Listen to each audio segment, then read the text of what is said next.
គាត់បានលើពី platform ហ្នឹងផងបានលើពី content នៅក្នុង platform ដែលបានដាក់ចូលនឹងផងហើយគាត់ក៏អាច build network ដែរព្រោះនៅក្នុង community គឺមានអ្នកចូលរួមរហូតដល់ជាង100នាក់អញ្ចឹងពីខាងហ្នឹងគឺគាត់នឹងមានទំនាក់ទំនងល្អនិងមាន network កាន់តែធំជាងយើងបាន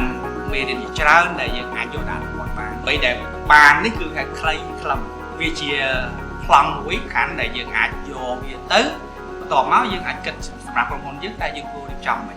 អ្វីដែលបានបន្ថែមហ្នឹងគឺការចែករំលែកបទពិសោធន៍របស់គ្រូហើយអ្នកដែលចូលរួមអញ្ចឹងវាធ្វើឲ្យយើងដឹងកាន់តែច្រើនទាក់ទងនឹងរបៀបធ្វើ employer branding នេះ Today I'm very happy that I can join the workshop in terms of the theme on the employer branding. Actually, I have been curious what is look like for the employer branding, and then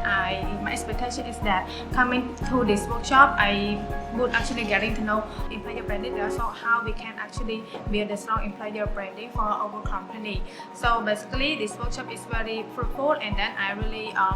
get all the ideas and also the strategy that I can actually strengthen my employer branding.